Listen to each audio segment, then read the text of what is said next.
আমার কম্পিউটার সর্বমোট 8.1 মেগাবাইট ইন্টারনেটের যে ডাটা আছে সেই ডাটাটা ইউজ করছে।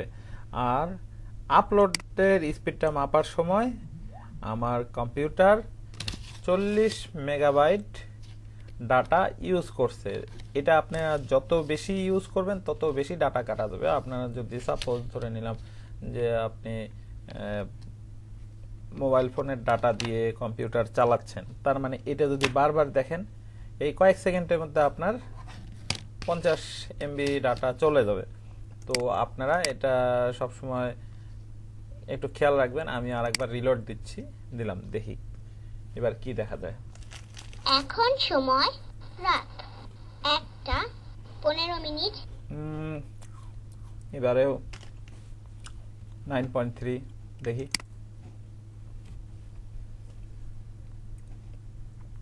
আপলোড স্পিড দেখা যাক কত হয়।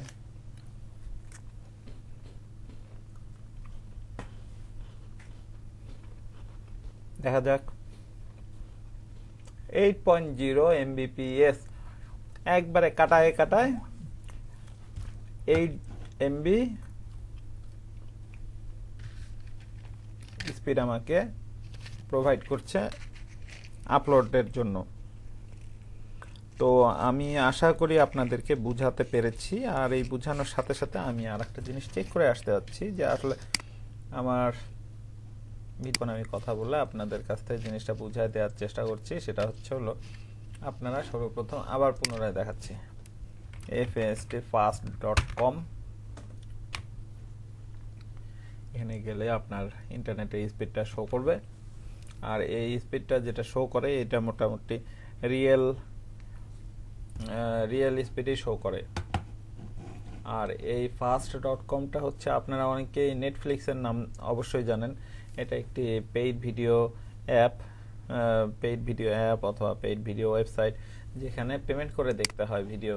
দ্যাটস মিন মুভি, তারপর ড্রামা, তারপর আপনার সিরিয়ালগুলো আছে, যেটাই হোক না কেন সিরিজগুলো আছে, ওগুলো সবগুলো পেমেন্ট করে দেখতে হয়। ফ্রি একটাও দেখতে পারবেন না।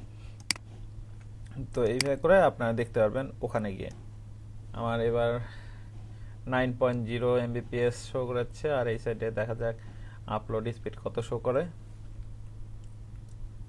9.8 mbps। আচ্ছা, আপনাদেরকে আমি মনে হয় বোঝাতে পেরেছি। আপনারা এইভাবে ট্রাই করবেন। ভালো থাকবেন, সুস্থ থাকবেন। দেখা হবে পরের ভিডিওতে। আজকের মতো আমি বিদায় নিচ্ছি। আসসালামু আলাইকুম।